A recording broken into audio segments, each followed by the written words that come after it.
Welcome to Longevity by Design, a podcast designed to give individuals access to the leading scientific information in the field of longevity. The ability to add years to your life and life to your years needs no opinion. Join us as we ask science to take the wheel. In each episode, Dr. Gil Blander joins a co-host and an industry expert in the field of longevity, shining a light and getting the answers to the key question: how can we live a longer, healthier life? Hello, I'm Ashley Reaver. Welcome to Longevity by Design, How to Live a Longer, Healthier Life. We're produced by Insight Tracker, your science-based guide to optimizing your body from the inside out. Our guest today is Dr. Kate Woolen. Dr. Woolen has over 20 years of healthcare experience as a scientist, founder, and executive leader in entrepreneurial growth and Fortune 10 organizations. As a behavioral epidemiologist, she was an internationally known leader in population health and is a fellow in both the Society of Behavioral Medicine and the American College of Sports Medicine. Kate was the founder and CEO of Scale Down, a digital health company that was acquired by Anthem. She has been named as a Forbes healthcare innovator that you should know.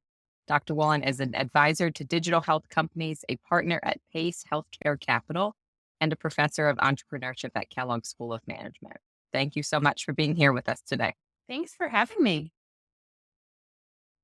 So, Kate, I'm very excited about the discussion today because behavioral science is something that everyone is talking about, but almost nobody is doing a lot about it. And that's one reason why we decided to add you to our scientific advisory board. But before that, I would like to let our audience know a bit more about yourself, about your background, and also to explain to us why have you decided to become a scientist? Oh, well, I'm just nerdy. So becoming a scientist is sort of an easy proposition for me. One of my favorite things to do is to talk to high school students about sort of resiliency and those soft skills. And they're always shocked that I didn't know what I wanted to be at 18. And I like to remind them that I'm much older than that now, and I still don't know what I want to be when I grow up. But I was really fortunate when I got to college at Tufts University to be assigned an anthropology professor. And I had no idea what anthropology was. And he started talking about his research and how different communities and cultures think about what it means to be healthy. And I just thought that was such a fascinating idea, and pursued that theme in different ways and shape in the eating disorder space, in sort of cultural competency, as an undergraduate. But that just idea that we have the ability to take action in our health and make choices, but there are all of these influences on those choices, right? Both our context and the opportunities, but also the social and cultural norms that we exist in. I went to college in the era when fat was bad, and SnackWells were the jam, and so gross. Right. But it's sort of funny to think, even within sort of American culture, how what people define as healthy has changed. And I just think that's there are just so many interesting questions to ask. I could nerd out over them like all day long. Well, good. That's our hope of what you'll do on the podcast, too. So I would like to know how you define behavioral epidemiology and what other scientific disciplines are really intertwined with behavioral epidemiology. Yeah, it's a good question because I'm pretty sure I invented the term several years ago. When I applied to grad school in public health, I actually had one of the universities I applied to read my essay and call me to ask if I had applied to the right department, because I was really interested in the quantitative methods that went along with epidemiology. And most epidemiologists end up with a minor in biostats because biostats is a big part of epidemiology. But I was really interested in that quantitative approach to human behavior. And so, it sort of was this question multiple times of like, I think you might be applying to the wrong department. And I was fortunate to have a grad school advisor who really embraced sort of community-based research and understanding context and quantitative methods in that. And so I majored in epidemiology with minors in biostats and health behavior. in grad school. And then I sort of leaned into that. So while a lot of my epidemiology colleagues are looking at genetic mutations and sort of biomarkers and like things I like to describe as being smaller than a pinhead, my interest was really in using those same analytic techniques, but in the context of what influences human behavior. So instead of looking at sort of what genetic mutation influences your risk of colon cancer, one of my dissertation papers was answering the question I used to get all the time, which is how little activity can I do and lower my colon cancer risk? Because lots of people don't actually enjoy physical activity that we engage with in community-based and workplace settings, right? Their goal is to do as little as possible. That was where I spent a lot of my career. And so I thought it was a really interesting question of answering things like that. And so like that to me is sort of what behavioral epidemiology was, is the merging of that health psychology and population analytics.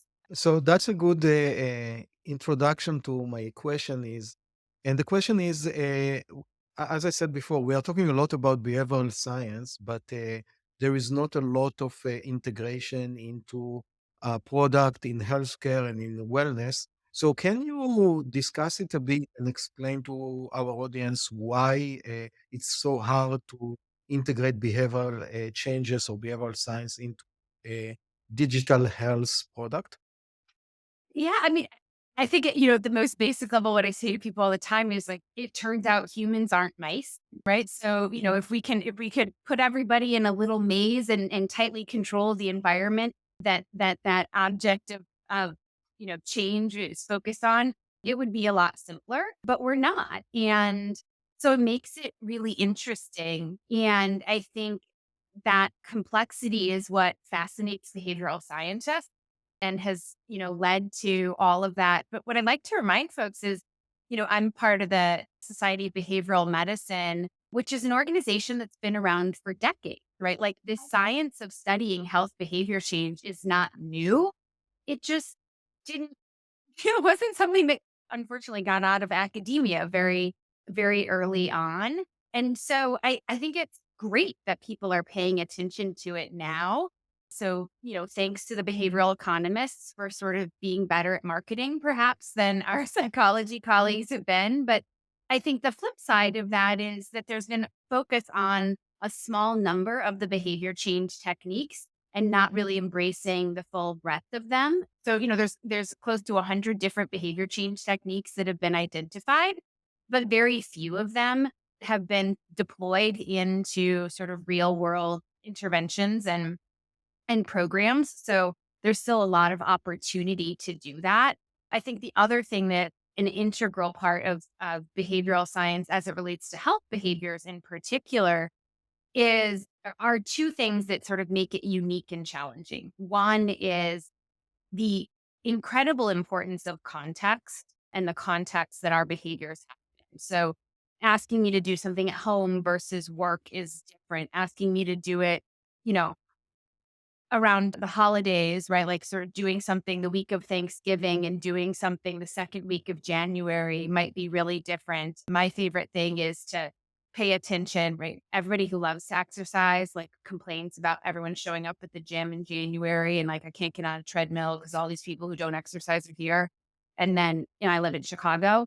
So this January is not representative, but typically you get like some giant storm and all of those people who had those New Year's Eve resolutions, they're not there that morning that the snowstorm hits, but the regulars are all on their treadmill, right? And it's a great reminder that context matters, right? Like the weather is a key indicator for a lot of people and what they're going to do in certain health behaviors or behaviors in general, right? Like my commitment to the environment and taking the bus every day to work also fades when that first giant snowstorm hit.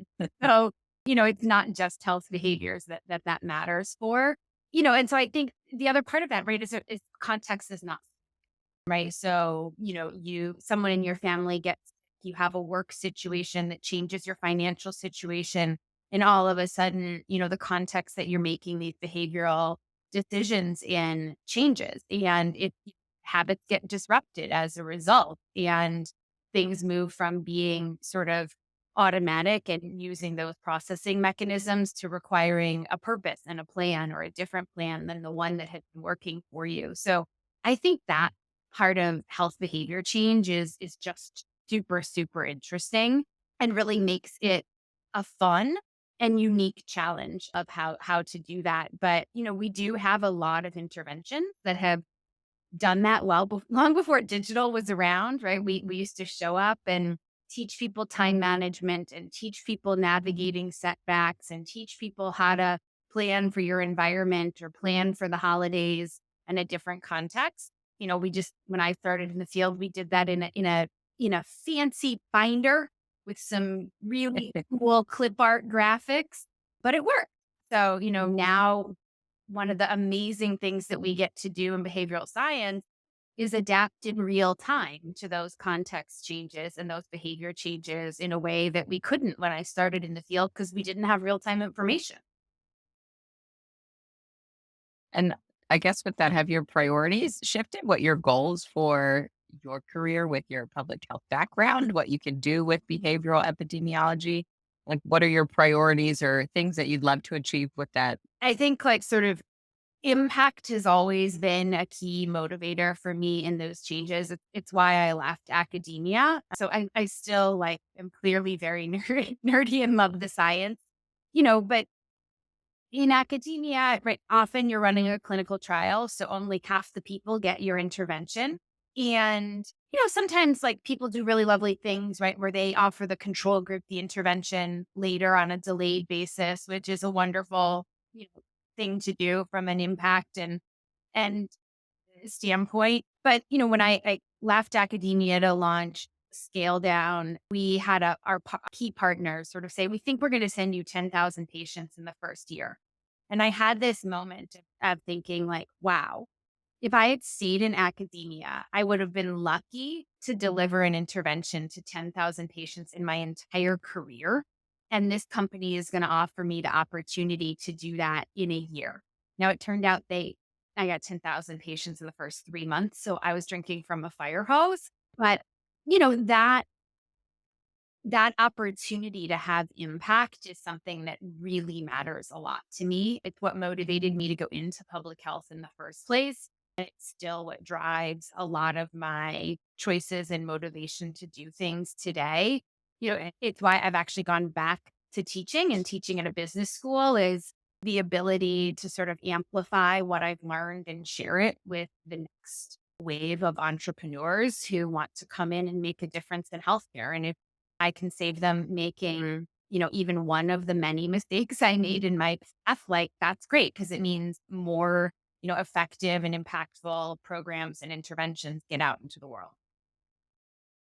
So, Kate, speaking about motivation, we know that there are a few different kinds of motivation, intrinsic versus extrinsic. And the question is, which of them can yield a better result for the end user? And how can end user that listen to us today find the best motivation for him or her to reach their goal? Oh, I mean, I think it's really hard to rely only on extrinsic motivation when it comes to the kinds of behaviors that I get excited about. So, there are things that can work perfectly well for. Those tend to be behaviors that someone only has to do one time, right? So, the bank can offer me a toaster to switch. Do you remember that? Like when I was a kid, like I'm to be like, Dad, if you switch to that bank, we could get a free toaster. And my dad would be like, we have a toaster.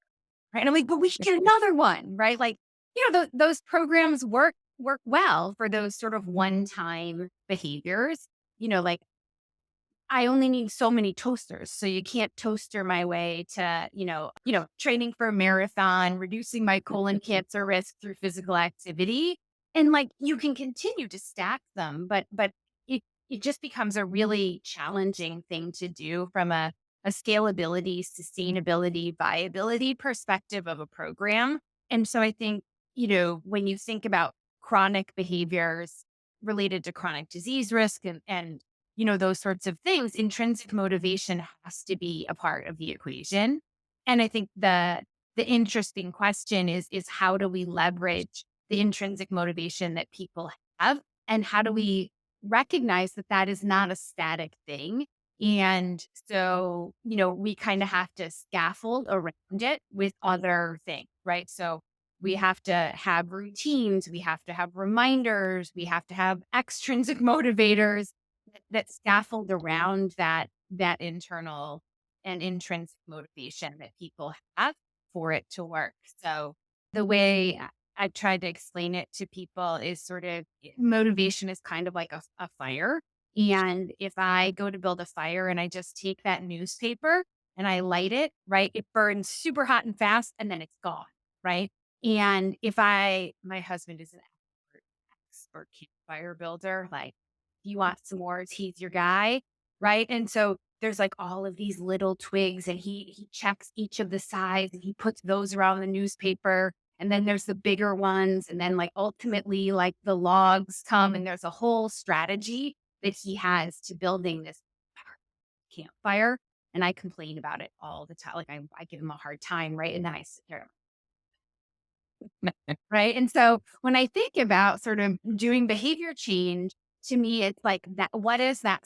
Like, what are the little twigs? What are the bigger pieces of kindling? And what are the logs that we're trying to scaffold around that newspaper? That's a great analogy. So for these intrinsic motivators, I'll say, are there some tactics that make health behaviors a little bit more intrinsic versus just these extrinsic, so outside motivators? Are there some ways that we can really put those little twigs in there, so to speak? Yeah. I mean, I think one of the things that's interesting about health behaviors is a lot of times we talk about them in the context of the health outcome. And a lot of those health outcomes are really far removed, right? From a time frame standpoint, but also sort of like, is what I'm doing working, right? And one of the key things I love in self-determination theory of motivation, right? But there's plenty of them, but take that one, right? Is this sense of competence is a really important part of motivation.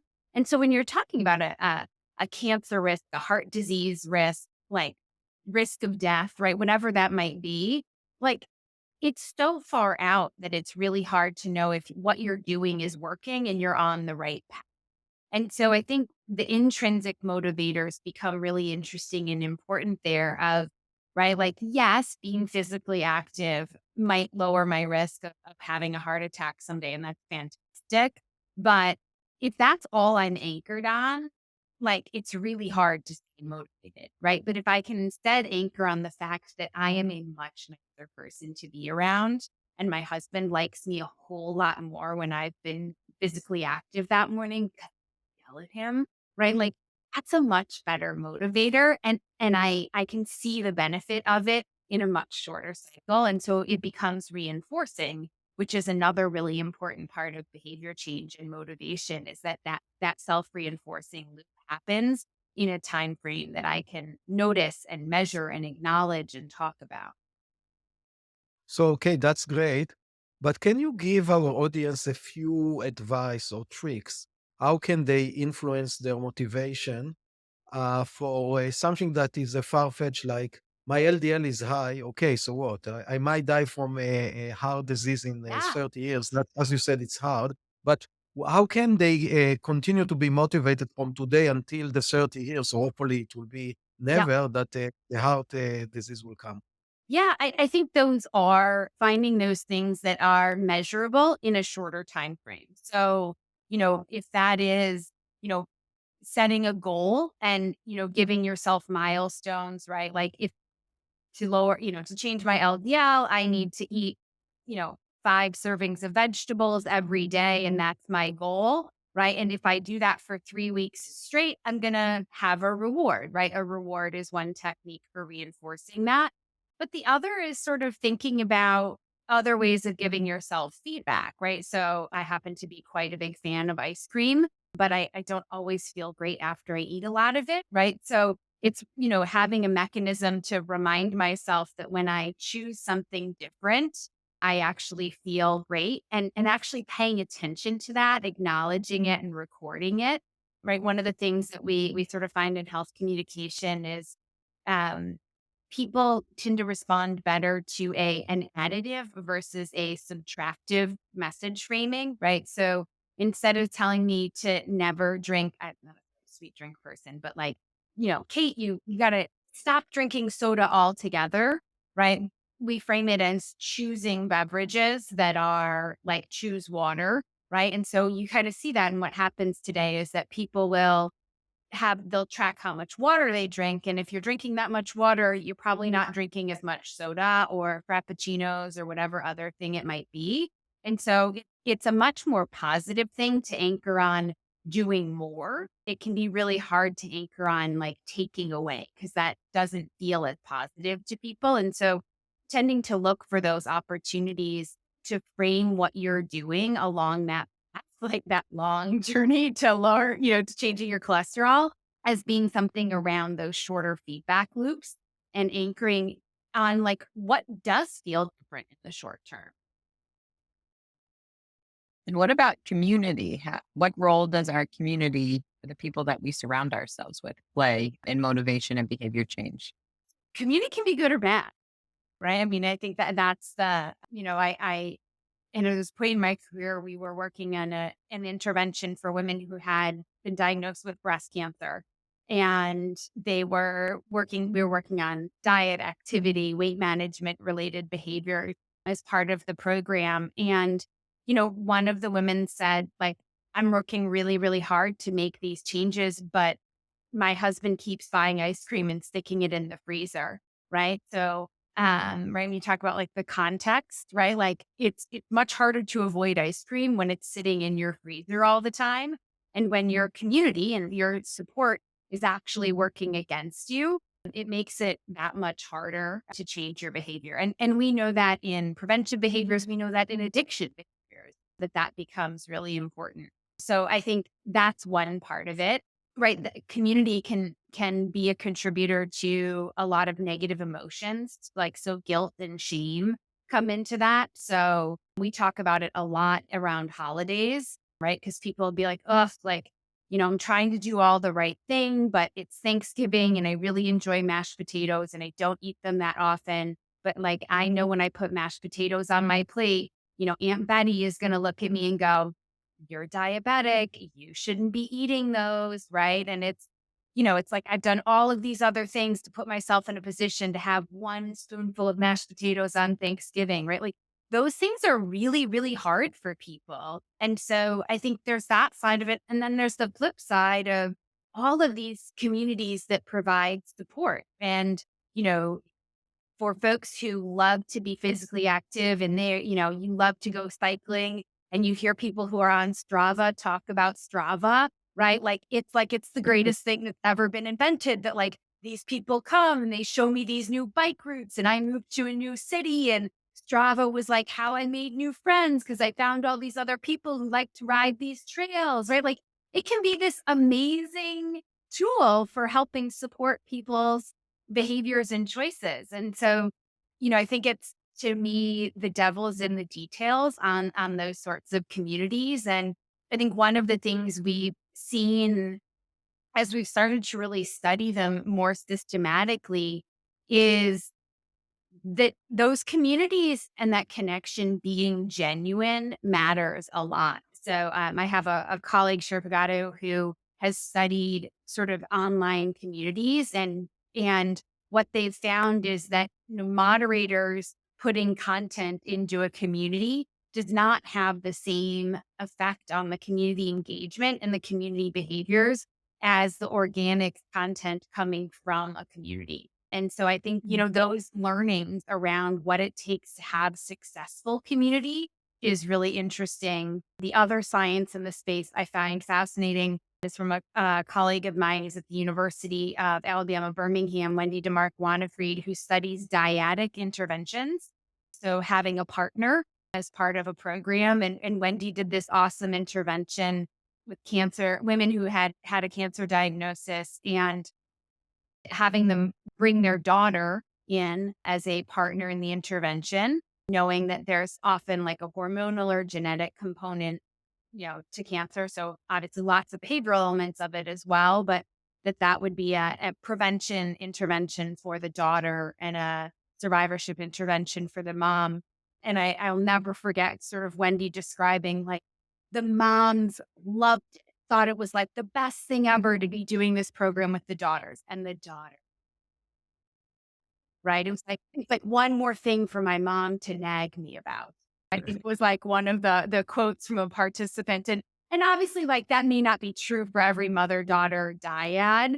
But I think to me, it's like, these learnings that we're getting around sort of what types of relationships of social support and community really matter, like in terms of sort of, it's not just all community is good or all partner, partner dynamics are good. There are certain components of them that make them more or less effective. So, Kate, you provide earlier a very good example or a story about the people that went to the gym in Chicago in early January, and let's say the gym rats stay in the gym even during the snowstorm, but the newbies Really? decided not to go. And I assume that the gym rats had a habit, and the new guys haven't had that habit yet. So, can you describe what is an habit, how you adopt it, and how can we help people that want to adopt a new habit to adopt it in a good way? Yeah. I mean, I think it's important to remember that like those gym rats, right? Like they just don't magically appear at the gym in the morning. I have a dear colleague who's a behavioral scientist who says like, the salad doesn't just appear on my desk every day at lunchtime, which is really different, right? Than sort of how many of us get into a car and I can be like halfway to campus before I like am really conscious of like what route I'm to like, oh, like right. Like I get in, my seatbelt buckled, my mind can be in 17 other places and I'm halfway to the office and I'm like, oh, like right. Like here I am. Right. I'm sort of like, it just you do it every day and it is a very different thing. Like that does not happen for some of these other behaviors, right? And so it is sort of creating that repetition and that structure around it that gets you to that place.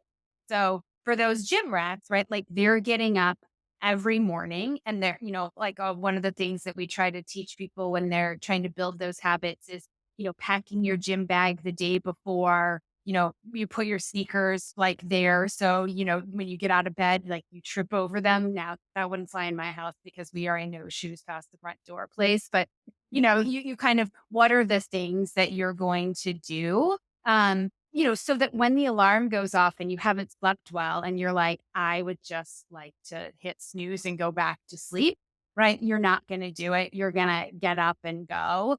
And so it's that kind of scaffolding again of, putting the things in place that are reinforcing, that are reminders, right? You're aligning it to a structure that already exists so that over time it can become a habit, but it takes time for that to happen, right? Like it's not like I set a New Year's resolution and like I go 3 times and, oh, now I'm a gym person, and I think it's also the part of it is the behavior change techniques. And the one that I think is most relevant here is sort of we teach people when we do behavior change interventions about navigating a step, right? Because the reality is there will be a day where like you have a cold or, like your kid was up half the night that, something happened and like you're exhausted or you have an early meeting. And so what happens when something disrupts that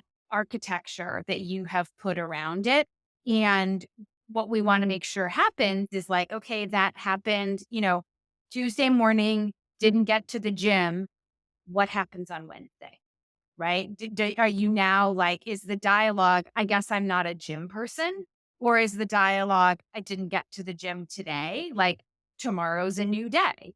And I think that kind of comes into some of these things around competence, right? Like, what is the narrative that I'm telling myself? What are my intrinsic motivators? And I think what we sometimes see is that when the motivation is extrinsic, it's much harder for people to navigate that back than when they have aligned those things around the intrinsic motivation. Like, oh, I noticed that when I do go to the gym regularly, I actually sleep better. Like, oh, I noticed that like I'm in a better mood at 3 p.m. when I go to the gym in the morning, right? Like, what are those things that indicate to you that you're on a path and allows people to sort of change that internal monologue?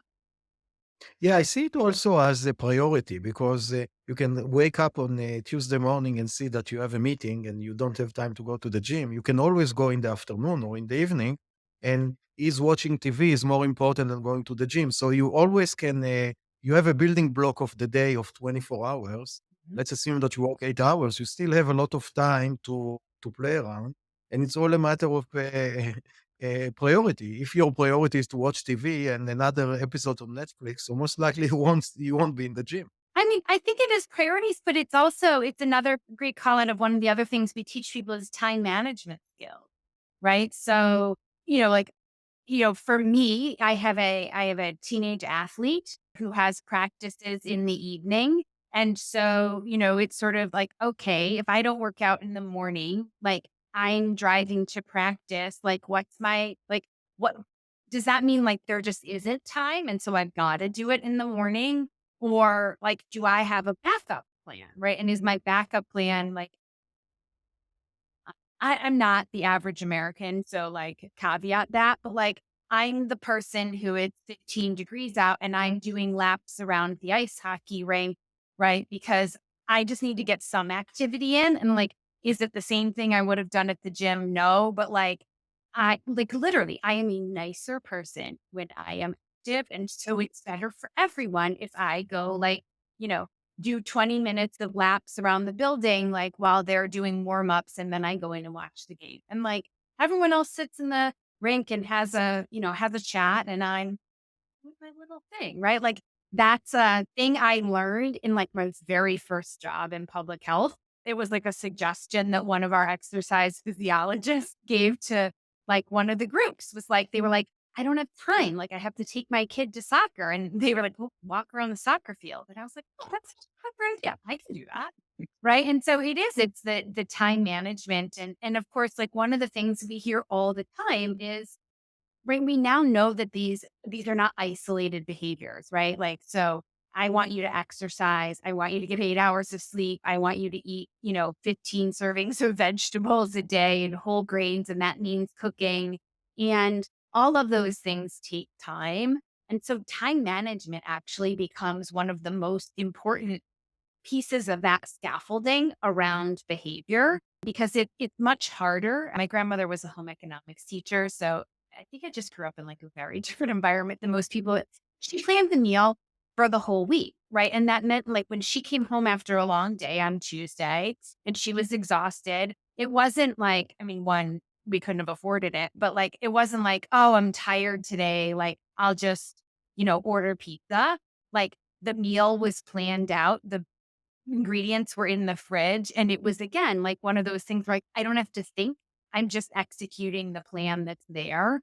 And I found that that is absolutely the case for me. Like if I don't have that plan, if the ingredients aren't in the fridge, I'm not going to stop on the way home at the grocery store and like try and come up with a plan. I'm going to be like, oh, we'll just order takeout, right? Which is far less healthy. And like it's great that I have that option. A lot of families sort of economically don't, but um it does mean like when I plan and I manage my time differently, I make much healthier.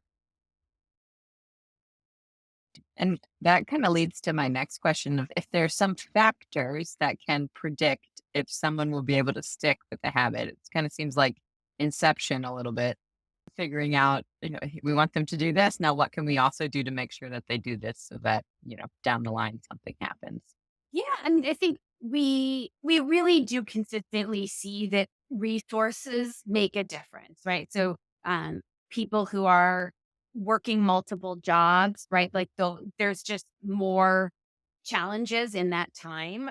People who live in environments that are food deserts, right? They just have to do more work to get access to fruits and vegetables and healthy food choices. to have safe places to be physically active. So at a real base level, like resources matter. When we talk about folks who sort of have a sufficient level of resources, I think that is where we kind of get into some of these behavioral skills around having an action plan, managing time, sort of what is the narrative that you use to speak to yourself, right? So that's something that comes up a lot in cognitive behavioral therapy, right? Which is sort of what is the sort of like, what do you say to yourself when you have a setback? And so I think, those kinds of things tend to come up a lot in behavior change interventions, right? Whether we're talking to you about diet or activity or something else, and then I think the sort of delta in all of that are sort of the recognition that our environment has a big influence. So I started my career in public health working in smoking cessation, right? And we were using all of these techniques and strategies to try and get people to quit smoking. And unfortunate, I happened to be working in the space when two really big sort of macro things happened. One was an appetite for raising tobacco taxes, like happened, right? And as the tax rate went up, the cost of those things became prohibitive for a lot of people, or just like it changed the trade off for them. And that happened. The other was that we changed literally the physical environment because we made smoking in workplaces, restaurants, and bars was banned in certain communities. And like there was this fear that it was going to destroy these businesses because people weren't going to come to the restaurant if they couldn't smoke. And it turned out like there was a whole world of people who were like, oh, that place, right? Like I can go and I don't feel awful afterwards, right? Like the days when I got to stop like hanging my coat over the radiator from getting out because I was trying to like air out the smell, right? Like that was a really interesting time and it had a far greater impact on our smoking rates than any of our individual behavior change interventions, like all due respect to my colleagues that I trained with had. You sort of think about the environments that we live in, work in, like they are far more obesogenic today than they were when I was growing up, right? Like the idea that you would stop on the way home from practice to get something to eat. Like my mother was like, no, there's food at home, right? Like it wasn't the cultural norm. There weren't that many places to stop, right? And now it's sort of like every time we leave a game or a practice, there's an abundance of fast food, right? Or convenient, food available. It's very normative, right? To stop at Dunkin' or Starbucks or one of these places for something. And like that is part of our social norm. It's part of the environment that most people live and work in. And it just means like all of this food is fast, available, inexpensive, right? Our policy choices change the price of a lot of that stuff relative to fresh fruits and vegetables, right? So those things matter a lot for health behavior. So it sounds like, from what I'm hearing from you, one is a macro effect, is the environment, the government that can do a lot. And I know that in Europe, the example that you gave about the tax for cigarette, they have also some tax about beverages that have high calories, and suddenly you can see that the amount of cardiovascular disease or obesity is going down. Another one is the location that you live. So it's a lot about just move move to a new neighborhood that it's a bit nicer, less desert, and maybe the population is a bit higher socioeconomics, and you can. If I'm looking from our side about longevity, maybe you can live a bit better longer, which is amazing how the your environment is influence it so much. But It's but fascinating, right? Because it also, you think about the environments that tend to be supportive of physical activity, right? They have sidewalks and they're yeah, walkable. Those tend to be environments where you are more likely to engage with your neighbors, right? And you sort of think about all of the research around, the longevity in these communities in Japan and Greece, right? There's a lot of social connection that those communities have as well. And so, it's not just that I can go out my front door and go for a walk. When I go for a yeah. walk, I'm likely to run into other people in my community and engage with them. And I think like sort of how we parse out which of those pieces of it is really sort of the active ingredient or, this portion of it versus the other. Like we don't yet know. Right. But I do really think that the science we have available suggests that there is something different about being in a walkable neighborhood versus being someone who lives in an unwalkable neighborhood and might get in the car, drive to a park, right? Like park the car and walk around the park, right? We both might get or drive to a gym, get on a treadmill with my headphones on, right? We both might get 30 minutes of walking and the same number of steps, but the context that it's happening in may actually have a different effect on our health. And I think we're just starting to kind of parse those out and understand how they play in. But I think it's really interesting. Yeah. And talking about Chicago, I read an article a few years ago about a comparison of a population in downtown Chicago, where there are the food desert suburbs of Chicago, and they showed that the lifespan difference was almost a decade. So basically, you live in the right neighborhood, you live 10 years longer than someone that live in a poor neighborhood, which is crazy. It's crazy to understand how the environment uh, uh, influence your life by 1 decade. It's Right. unbelievable. Right. And those are, that is like right where we talk about social determinants of health or political determinants of health, right? Those things are a reflection of the healthcare resources available in those communities, the preventive resources in those communities. And I think it's really interesting that we're starting to see the healthcare system pay attention to that and try to do interesting things, around food as medicine and sort of having Geisinger Health System in Pennsylvania is always sort of at the forefront of these things. And, they had a program called a food pharmacy, right? So the same way that someone can come in and get diabetes medication, they can come in and get food as medicine for, the management of their chronic disease. And I think that it's a really interesting thing to sort of contemplate, right? Like I've, seen some studies where people do qualitative research in communities of folks who have chronic conditions. And they talk about like, I don't have a working stove, right? Cause like they sort of have a slumlord landlord.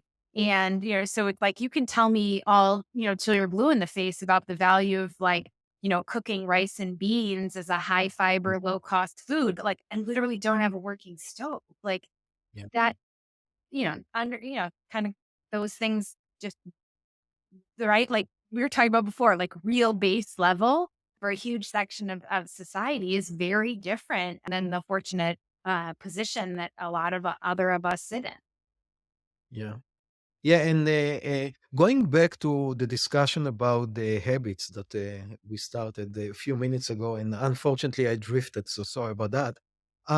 Is about we discussed about habits and how you form and all of that, but if I'm going back to the newbie that going to the gym in January 1st in Chicago, how long it will take me to form the habit that when the next snowstorm will come, I'll wake up in the morning and drive to the gym? What is the rule of thumb of that? Not everybody loves that rule of thumb. I love that rule of thumb has not really been borne out by a lot of the data. I think, you know, my co-founder, Gary Bennett, loves to talk about when, he was longtime obesity researcher and he's like, never fail. You get on a plane and someone's like, what do you do? And you're like, oh, I'm an obesity researcher. And they're great. Right? Like there's some secret we're all keeping from everyone that's going to make it easy. And like, there's not like this moment where like, oh, I've gone to the gym 15 days. Now it's a habit, right? Like yesterday it wasn't, today it is. Like, like that would be nice, right? If it was a certain number of hours or a certain number of days. And, we're all different, right? Like we're all magical unicorns and we're all a little different. And I think, I think those are nice rules of thumb, but I think we do people a disservice by sort of suggesting that like there's an inflection point and it's the same for every person and every behavior, right? Because some behaviors are sort of more complicated. They involve more steps. They have a different set of barriers to navigate.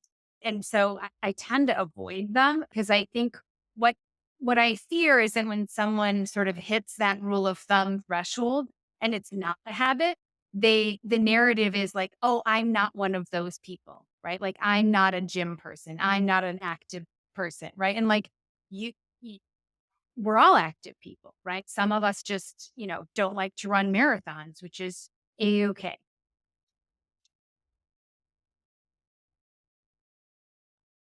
I have a question about use, and we'll get to this a little bit more, but using technology to really get to those intrinsic motivators.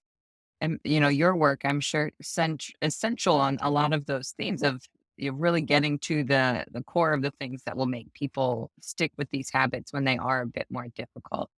And do you see like work towards actually helping people dig through all of the stuff to find those motivators that they can stick to long term? Like, is that something that you're seeing a lot more, Yeah. with behavioral health and tech in particular? Yeah. I mean, I think, right, it started with, right, we've known that self monitoring is a cornerstone of behavior change for a long time. And, when I started in the field, right, diet monitoring was here's a notepad and a Calorie King book, and you're going to go write everything down, right? And then you're going to do the multi step math to calculate the calories.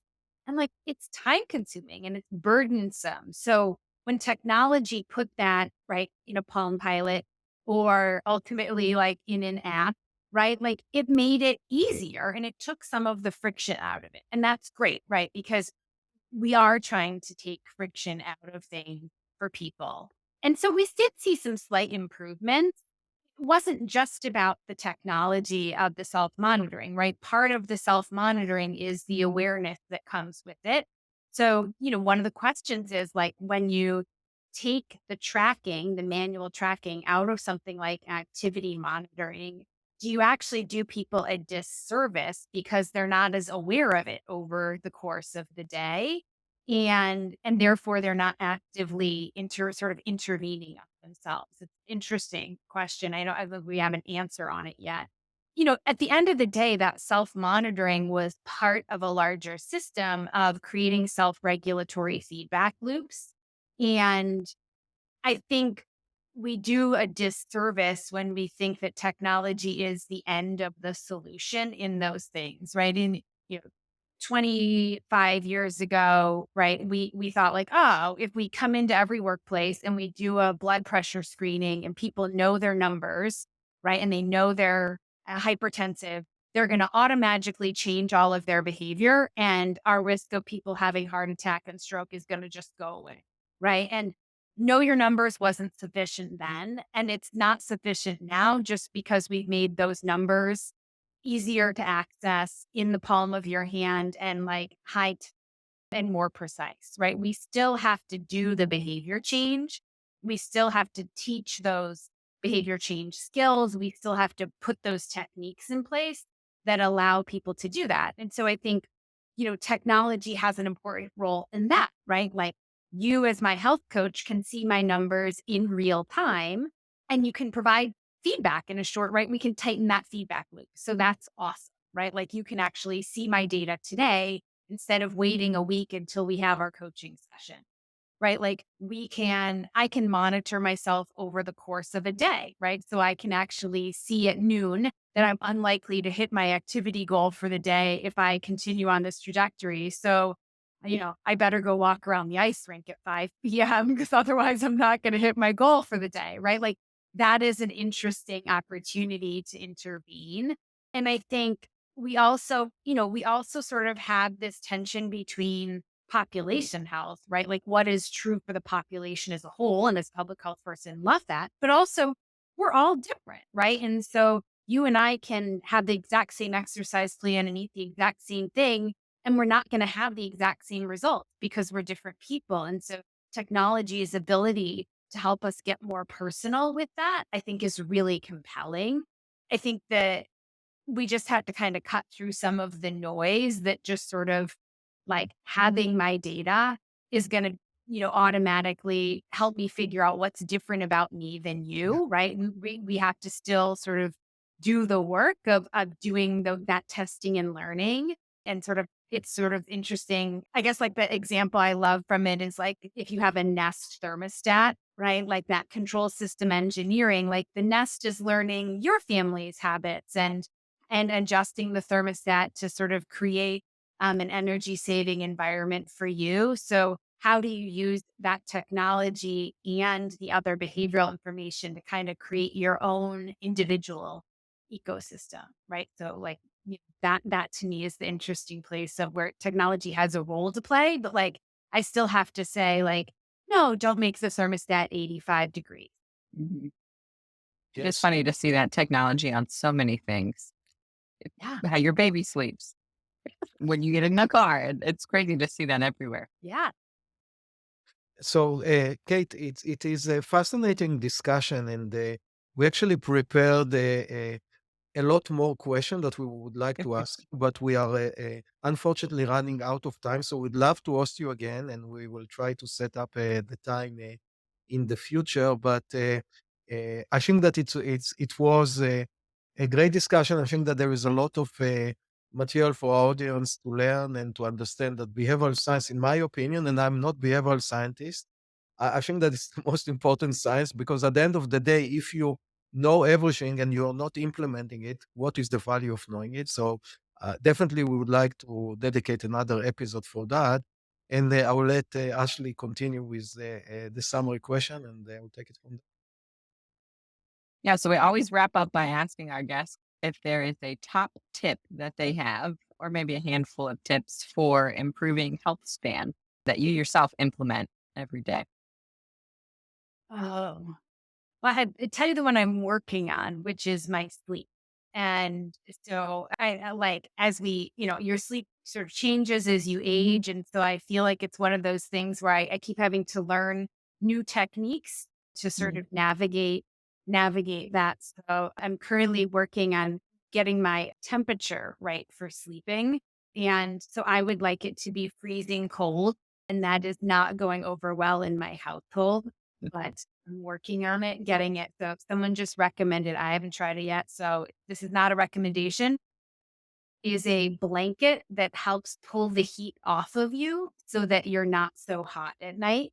So that just came, and I'm going to try that and see if then I can live in a household of people who want it warmer than me. I done this balancing my temperature, the room temperature for the sleep, and I found that for me it's 67 degrees. I'm not saying that it's for everyone, but for me it's 67. So Well, it's I would like it to be like 62. The other challenge is I live in an apartment building. And so the ability to actually control your apartment's oh, temperature is, yeah, it's not easy. As we said before, uh, setting yourself for success and setting all the behavior and all, it's pretty tough. But the good news that we hope to have you again, Kate, with us soon. So I would like to summarize by saying again, thank you so much for the wealth of information, and I'm sure that our audience will love it.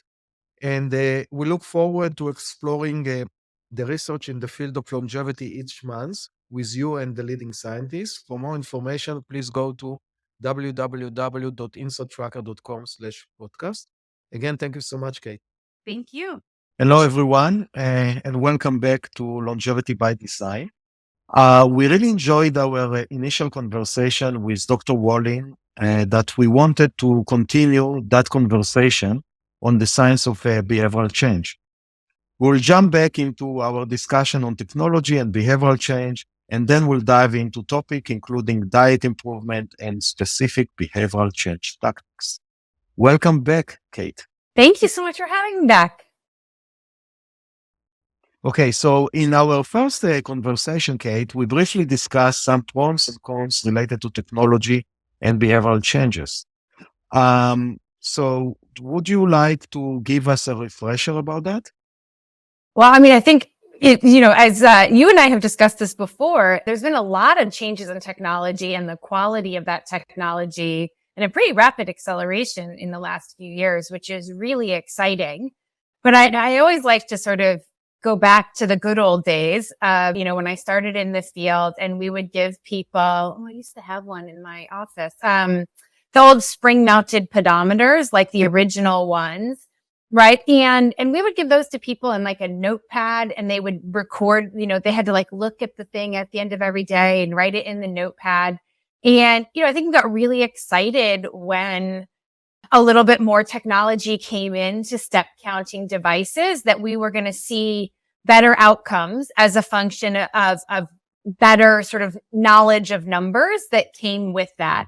And we did see some slight improvements, but one of the things that really did not change with the addition of that technology and its continuous improvement was the adherence to the self-monitoring, right? And really what we're trying to get at there is self-monitoring is the thing that we're excited about, because it creates these regulatory feedback loops that are really important, right? So I see that when I walk to the bus, I take the bus, I walk to the office, right? I get a lot more physical activity than when I drive, right? Which is kind of a duh moment. But like when you see that and you build that feedback loop and you're thinking about how can I be more physically active, right? We want that feedback loop to happen. But if people stop getting insights and they stop sort of having that feedback loop because I'm not learning anything new, then adherence to the devices tends to decrease with time. And that was true for the original sort of pedometers, and it's been true for most of the new generation pedometers. And I think what's really exciting about where we are with technology now is the just-in-time nature of the technology combined with the advances in the analysis and tying that to the types of input and insights that can come from coaching. And, ideally as AI continues to grow, right, we can actually continue to give people insights. And so it's not enough to know your numbers through the technology.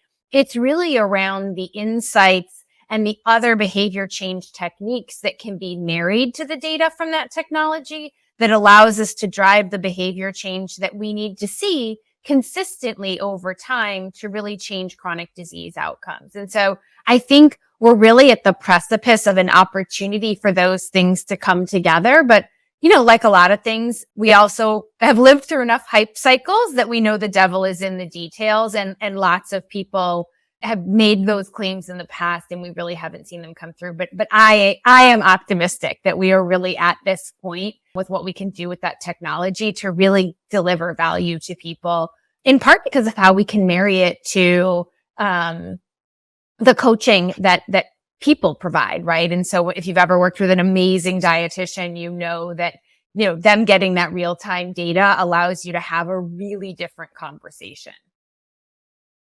Yeah. And piggyback on that, a lot of fitness tracker or wearable have a different form of health score. So you have the recovery score from Whoop and activity ring on the Apple Watch and a sleep scoring with Aura, just to name a few. Insta Tracker also has something called InnerEdge 2.0. Basically, we are scoring your blood biomarker and giving you one number that's showing how old you are. What do you think about those metrics and the effective of those metrics to promote a positive behavior? I mean, I think to me, it's a great example of sort of when you are user-centric, what happens. Because what we used to see was people were doing things in silos, right? So I was tracking my fitness here. I was maybe, in the early days of pedometers, right? Like Fitbit Gen 1, right? Like we didn't have sleep trackers, right? So if people were monitoring their sleep, and like, let's be clear, Fitbits came out in the era where we glorified not sleeping and we were all like hustle culture. So, a lot of people weren't tracking their sleep, right? But these things were happening in silos. You were using like 3 or 4 different modalities. And what we would hear all the time in coaching conversations was that people were like, they were competing, right? There was this sense that my sleep and my physical activity are competing with each other. And I think we've all had our days like that. I happen to have one this morning where I've had a lot of late nights and early mornings. And, it was this tension of like, am I getting up at X time to do the big workout, or am I, sleeping in because I'm really, really like sleep deprived right now? And so, people make those trade-offs all the time. And when like the early days of technology and tracking, that wasn't integrated. And so I think and it was a frustration and a friction point for users.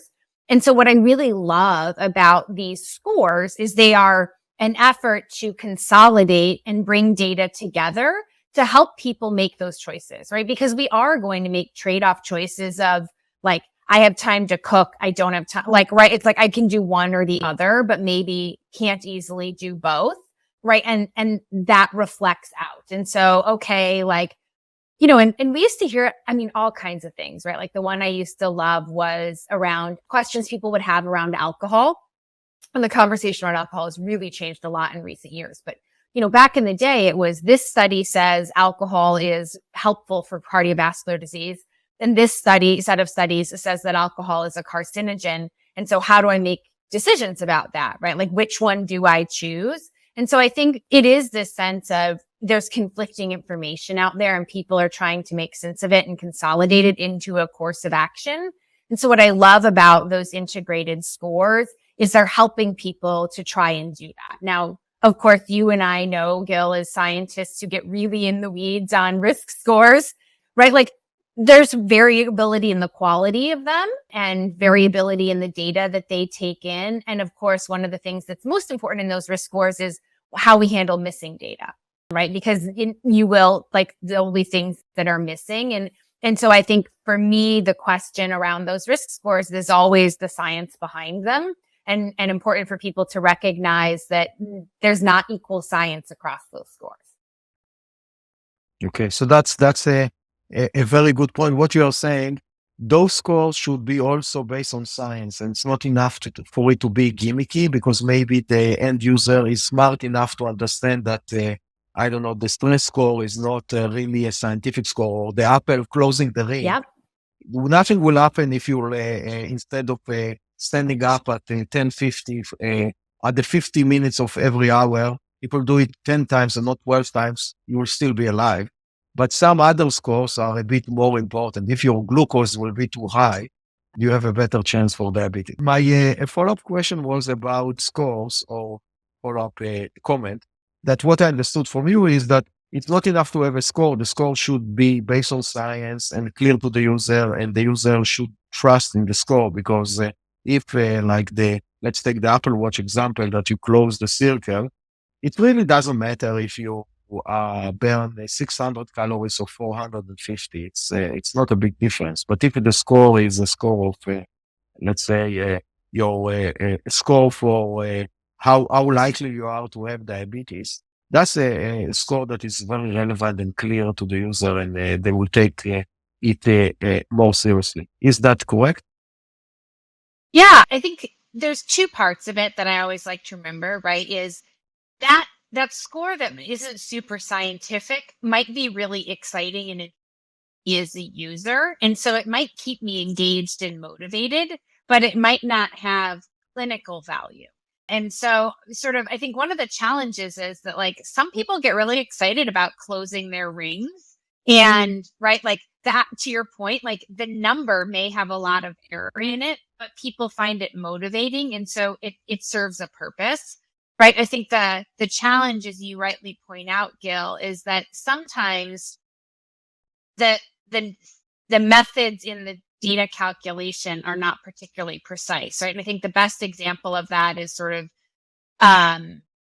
historically people would use these calorie counting apps as and activity trackers as a way to try and balance this message of calories in, calories out for weight loss.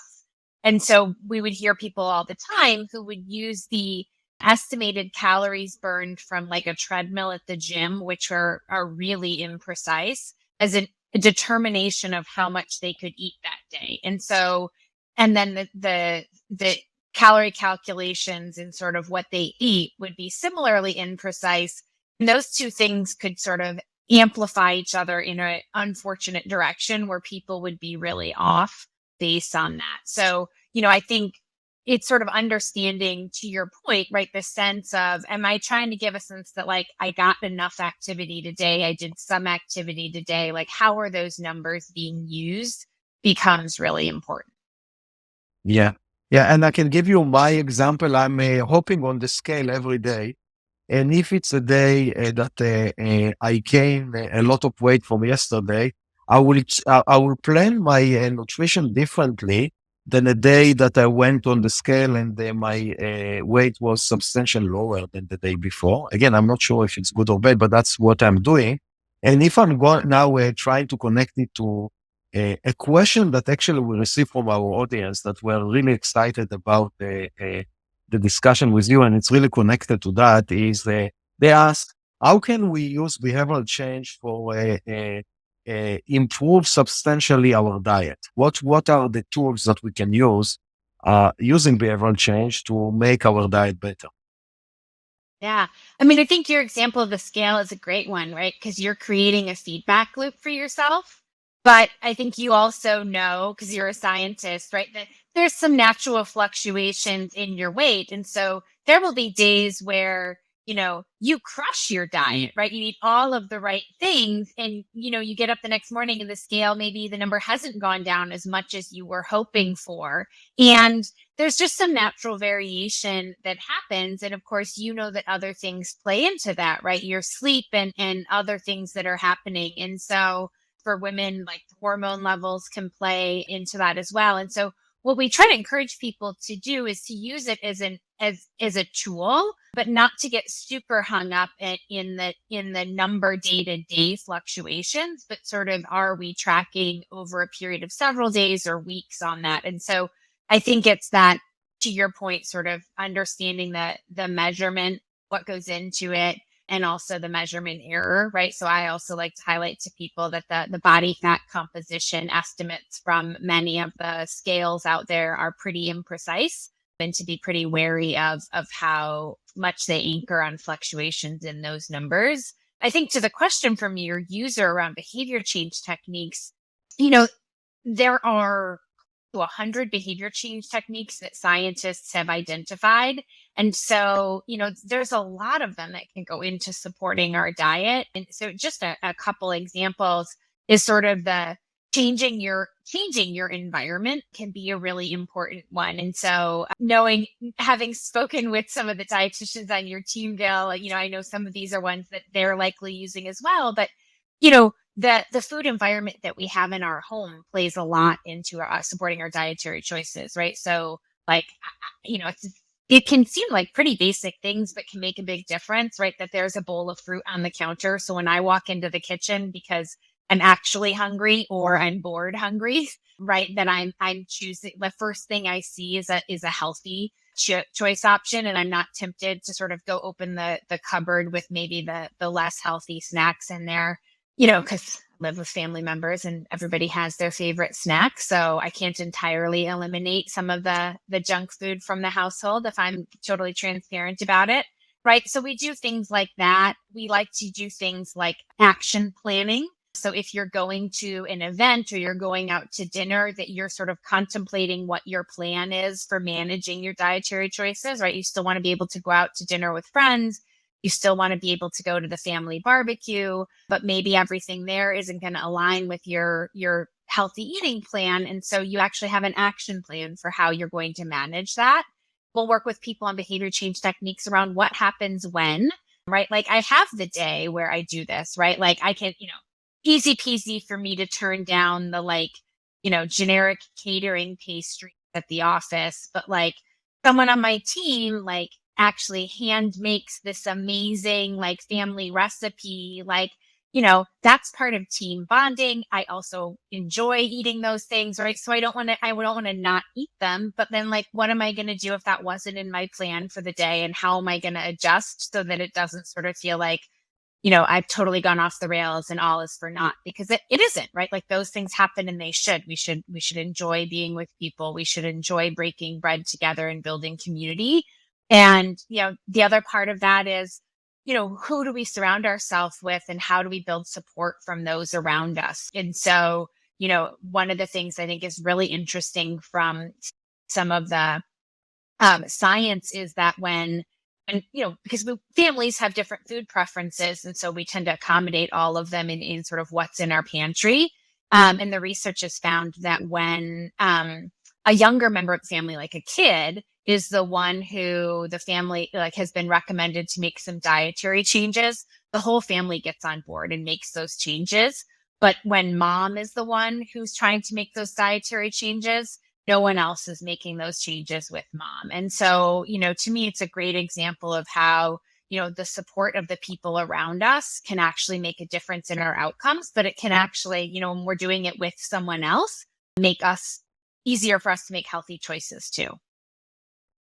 Yeah, I think that those are a great example. And I can give you example from last night. Last night I went to a party with my wife, and there was they had a great desserts and a lot of alcohol. So me and my wife took care of each other and said, okay, let's just take a picture of the dessert because they are nice, but don't eat it. And also, instead of ordering alcoholic drink, we just order a club soda, and we paid. I think that was my most expensive club soda because it was in a bar, but still it was good. I felt okay. I'm willing to spend the money, but I will drink just water. So I think that making those small changes are great. Another example is usually when you watch the Sunday football, it's come with a lot of snack and all of that. So I realized that it's hard for me to cope with that. So I decided to watch the game from the gym. I hop on the treadmill, and in the gym I don't have food, and also I'm burning calories. So making the small changes like that can take you further away. So I really like the example that you provide to our audience. Thank you for that. I Um, love your examples, Gil. Those are great ones. yeah, I hope that it is. It's tough. I want to say to the audience that everyone is struggling with that. I'm sure that you are. Obviously I am. It's a lifelong struggle. Nobody is perfect. Don't look at the person the gurus on TV or on the podcast that say, "Hey, we are perfect." Nobody is perfect. Everyone have an issue, and everyone is seeing from his own angle and say, "Hey, this guy is perfect, but I'm not." No, nobody is perfect, and all of us are struggling. It's a day-to-day struggle. And I like your point about always plan, and try to find the friends that fit for you. If your friends are people that like to go to restaurant and eat breakfast, lunch, and dinner in restaurant, you have a much less chance to lose weight if you want to lose weight. But if your friends are a marathon runners, you have a better chance to lose weight because that's what Yeah. they're doing. That's the fun that they're doing. Yeah. I mean, I think the other thing too is we tend to sometimes tell a story in our head, to your point, that I'm the only one, struggling with, or I'm the only one doing this. And I started, I think a number of us started doing it into the pandemic for different reasons, but, I'll say to friends now when they say like, let's get together, I'll say, oh, do you want to meet up at 4 o'clock and go for a walk?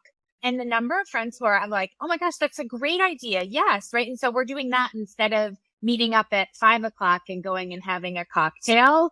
And I find we feel so much like I love getting to see those friends, right? We have amazing conversation because we're not somewhere loud where we're shouting over other people. And, you're outside, which has benefits for our well-being and our mood. And we had this great walk that we got in. And so I found once I asked a few people and I got that great response, like I'm much more willing to ask other people. And like people always seem really excited by the answer. Like today's weather forecast where I live is might stand in the way of that, but generally like people are pretty excited by the suggestion. And so I think too, not to assume that we're the only one who's feeling that way, and sort of find that like if you propose it, I think a lot more people are excited about doing that with you than you would have expected. Yeah, absolutely. Food is not the only social event. You can go for a walk, you can go to the gym, you can watch a movie together. There are so many things that you can do that are not involved food. And then, yeah, that's from there, the road is easier.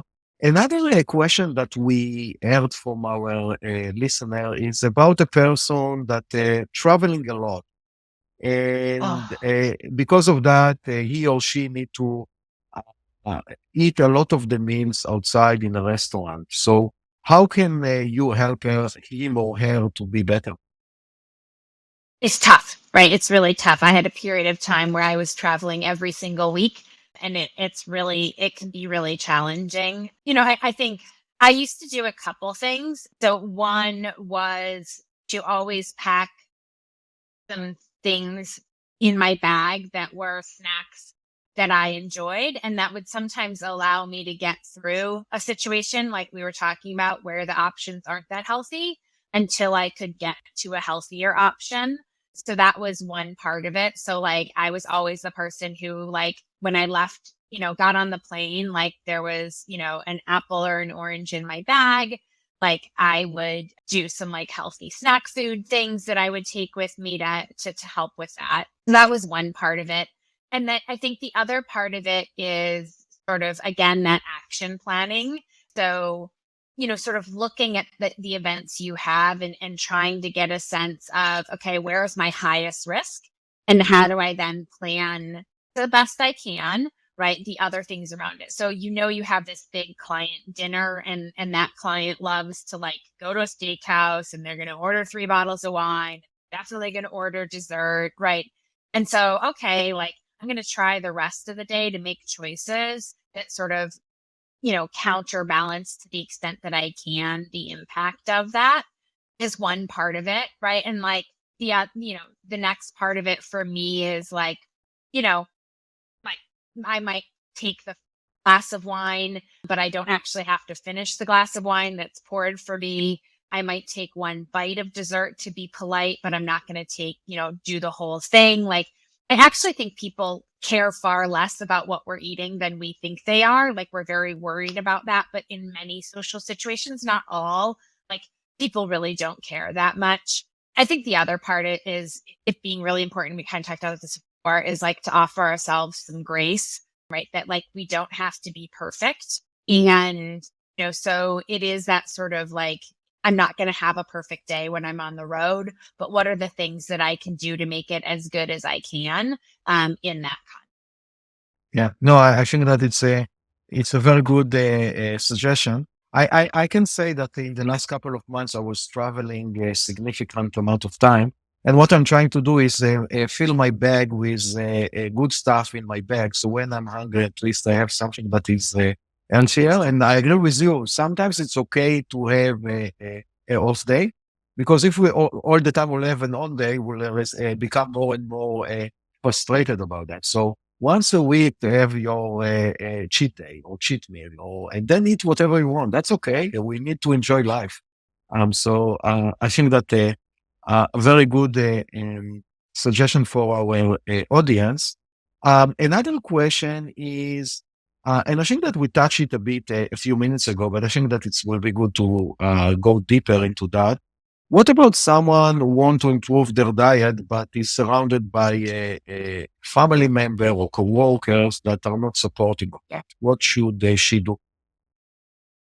Yeah, I mean, I think there's two elements to not supportive, right? So one is I've worked with folks in the past who their family members are sort of sabotage is kind of a harsh word, right? But their family members are like, ugh, like why are you doing that? And they're like very actually directly critical of it and sort of trying to push back on it.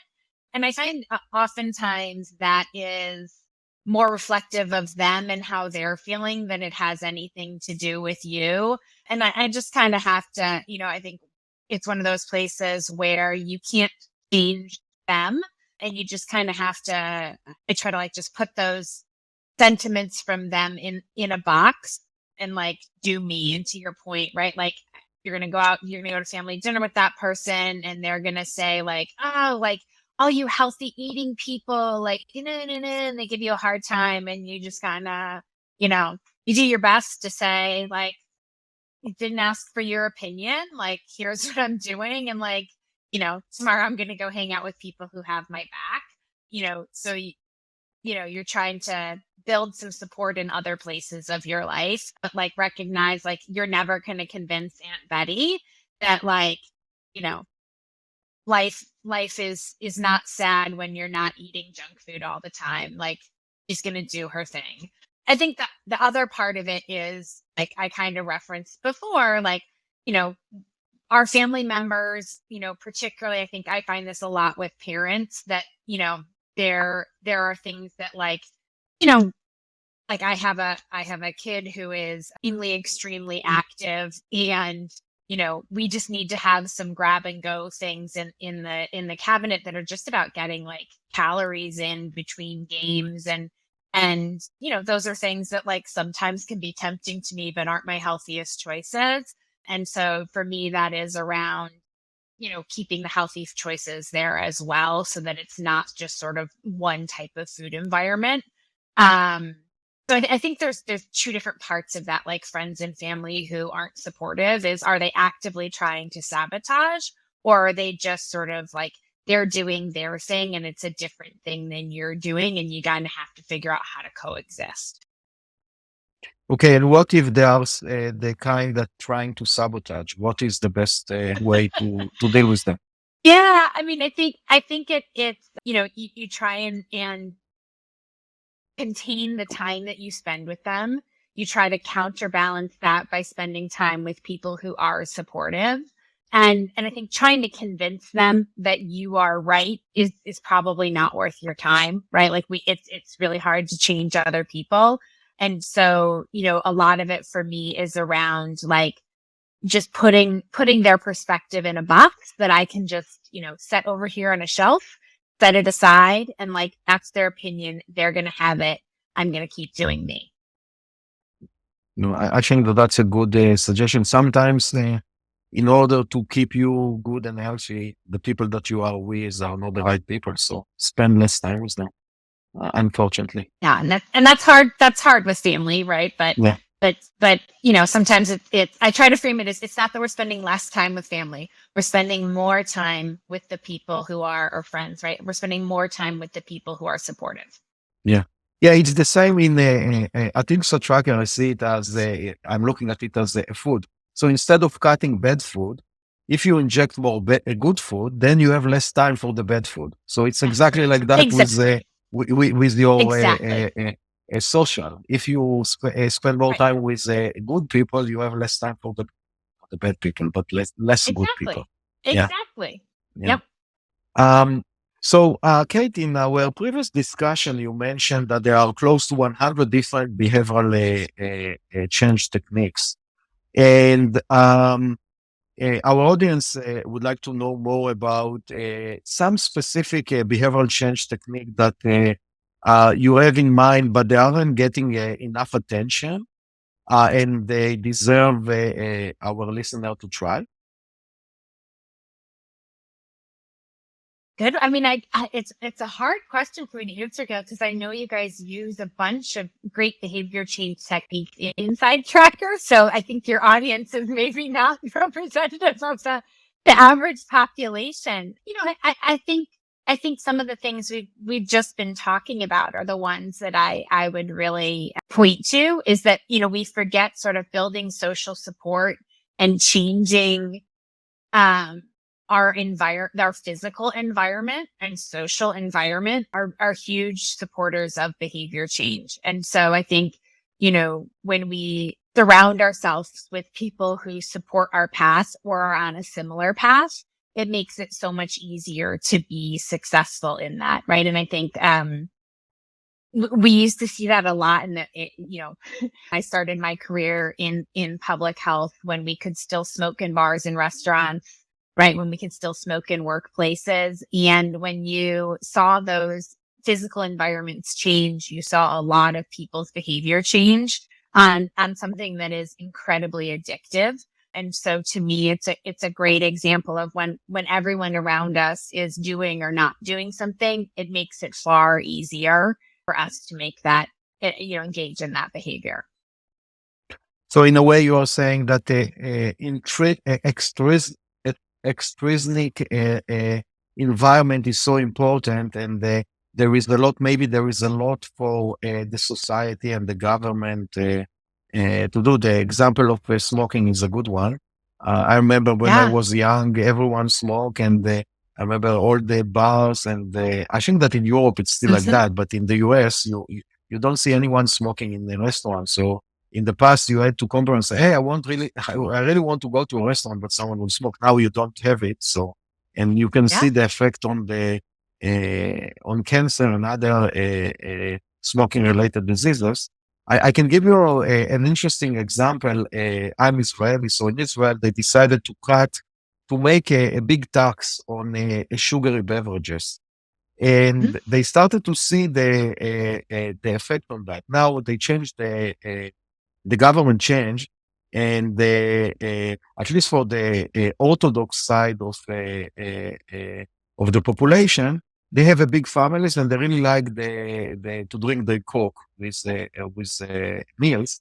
And so immediately they changed the law and they decreased the tax. But then a few women came to the government and said, listen, we don't want our kids to have diabetes, so we want you to put the tax back, which was amazing to me to see that how Huh? the same population that basically see it as the pleasure of drinking a sugar drink came to the government and say, no, we want it back. So I think that uh, I think that we have a lot of hope in the future that the population start to understand what is good and what is bad.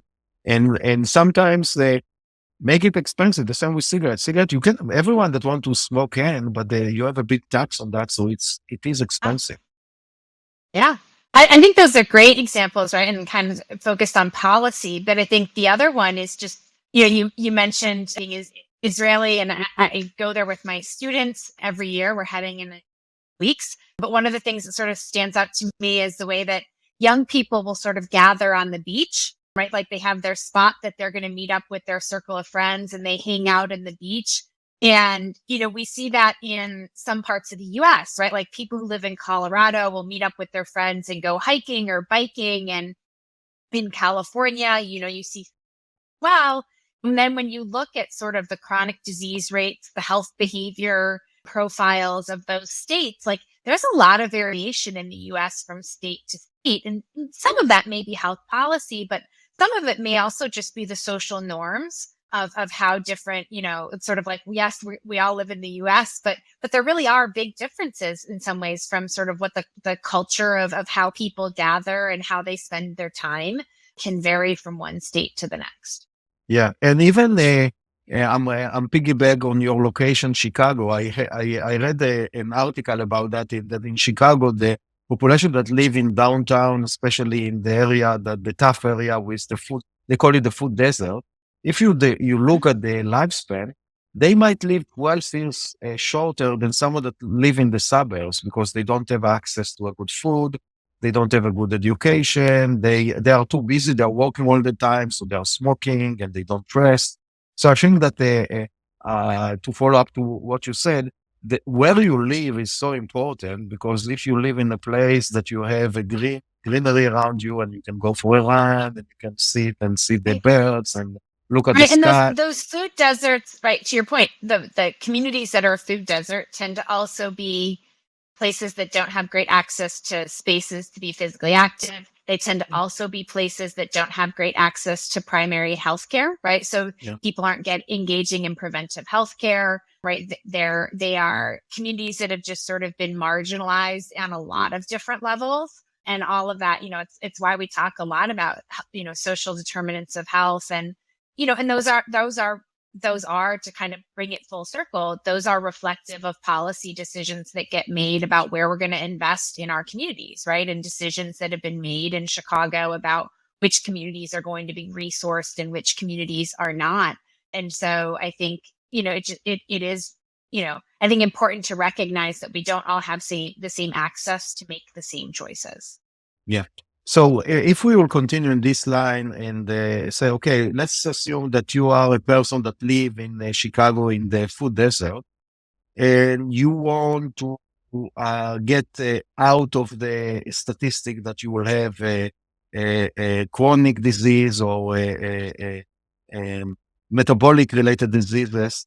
What are the behavioral change tactic that you can use there in order to uh, beat the statistic and live to 100 and climb the Everest at the age of 80? Yeah. I mean, it's a great question, because it's, you know, yes, there probably are healthy foods that are available. They're just harder to find. They might be, fresh fruits and vegetables are going to be less accessible they might actually be more expensive as a result in those communities. And so, it's just harder to make those choices, right? And we talked earlier about the fact that we all are busy, and time is a limited resource that we have to allocate to different health choices. And so, those folks, right, they might have to take 2 buses to get to a grocery store that has fresh fruits and vegetables, and the time spent doing that is time not available, right, to get a little more sleep, not available to go engage in some physical activity. And so I think the challenge is just, it's not the knowledge necessarily around what is healthy. It's just the ability to make those health choices is that much harder. And there's just sort of, these are folks who are often spending a lot more time commuting for work. Right. And so like for me, that was always one of the things, my poor husband's, job is 1.5 hours from where we live each direction, and during the pandemic, he looked at me and he was like, oh my gosh, like I have time to be active in a way I never have before. Right. It was just amazing how much healthier he was as a function of not spending that time in the car every day. Yeah, yeah. So talking about that, and I think that's a very good point about the pandemic. We learned so much, and a lot of us are working from home or at least a hybrid. But some of us are getting back to work. And how can we maintain the good habits that we absorbed during the pandemic and not forget about them when we are getting back to work? Any suggestion about that? Yeah, I mean, I recognize not every workplace is the same and has the same, sort of norms, but I think those same kinds of things that we talk about, right? Like, if you can have a walking one-on-one with a member of your team, right? If you don't have to be sitting in front of a computer to review, a document, or you're not sitting over, some lab results together, right? The ability to sort of say, hey, like, it's a beautiful day, like, let's take a walk for our one-on-one conversation. Those kinds of things, right? They create a healthy environment at work. I think sometimes people, and I've heard, enjoy those more because it feels a little less like intense than like my boss is sitting across the table from me, right? Like you sort of can have a different kind of conversation. I think the other part of it is, one of the reasons we're bringing people back into the office is we want to build a sense of community on our teams at the office. And we want people to gather together and have those less formal conversations. And of course, doing that over meals, right? Breaking bread together is sort of something that's been part of human connection for a long time. And so, we were just talking about like how much harder it can be to eat healthy when we go out, but making purposeful choices about how we do that, right? Are we going to have a potluck where everyone brings their healthy thing on that day that we're in the office together? Are we going to be more purposeful in our choices about where we go for a team lunch when we do that, right? Because we do want people to enjoy gathering together and not feel like they have to choose gathering from their healthy choices. And so to the extent that when we do bring people back into a workplace, that we can be supportive of that, I think it really does make a difference. Yeah. Yeah. And I can say that when I worked 5 days a week in the office, I used to take your advice. I didn't know that it was your advice, but I used to make a lot of meeting, walking around the Charles River in Boston. That was fun. And you get a lot of ideas when you do that. I think that another point that you mentioned before is plan. So people don't like changes. Changes is scary. Mm-hmm. But if you will plan, come say, okay, I will bring the lunch, or I know that there is a very healthy restaurant, so let's go with the team to that restaurant. Or if you are managing the office, bring a healthy food to the office and don't bring junk, or at least a few options of it. So there are a lot of things that we can do in order to make the change positive. And as you said, I'm 100% agree with you. I think that working 100% from home, you miss the cooler discussion. And those discussions are so important for innovation that I would recommend everyone that's working full-time from home, at least go to the office once a week and spend time with the team and know them. And it's completely different when you work together with someone that you hate as you said, broke the bread together, then someone Right. that you see on Zoom, you Yeah. care less about him or her. Yeah. Well, and I think Zoom is an interesting thing, right? Because we all leaned in hard to video communication during the pandemic because we had to. And there's something lovely about being able to, see the facial expressions of someone who's not, where you are. And I do think, the science around communication indicates that there's value in that. But I think, the thing I also know is pre-pandemic, right? A lot of my conversations were just a straight phone call, and I could go for a walk, or, I could, the number of colleagues I knew who used to be on a treadmill when I was having a call with them. Because I do a lot of work with exercise professors who have a treadmill next door to their desk, and like, why not? Right? Like, good for you. And, I think that's something that people aren't doing when they feel like they have to always be on video. And so I think, not that I'm advocating getting rid of video communication, because that facial connection does have value. But I think, I have a colleague who will, when we have a meeting scheduled and I see this colleague in person, and we do video calls on things, but I'll occasionally get can we do this one via phone? Like, I'd love to go for a walk. And I'm like, yes, like, absolutely. And like, I just think so, I think of that as like a people manager or a team leader, or, like, you create the space for people to be able to ask for those kind of things and empower them to do those kind of things to create that environment together. Yeah. You gave our listener a bunch of very good suggestions how to cope with moving back to work or moving hybrid. And I think that's a fascinating situation. In the last few years, I think that the history we condensed like a century inside a few years.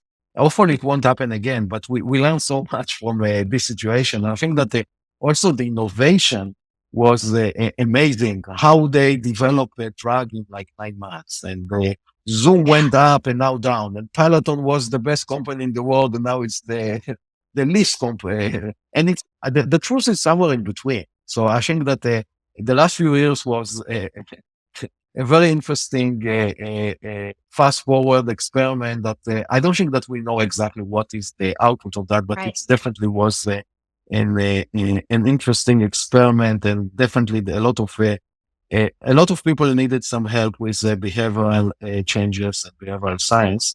So, Kate, I really enjoyed the discussion today, and I really want to thank you for that. And we look forward to exploring the research in the field of longevity each month with you and leading scientists. For more information, please go to www.insidetracker.com/podcast. Thank you so much, Kate.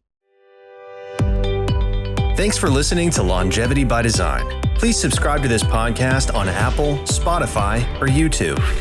Longevity by Design is powered by Inside Tracker, a personalized health optimization platform that helps people improve their lives by improving their bodies from the inside out, using personalized, science-backed recommendations for nutrition, supplements, and lifestyle changes. To learn more, visit insidetracker.com/podcast.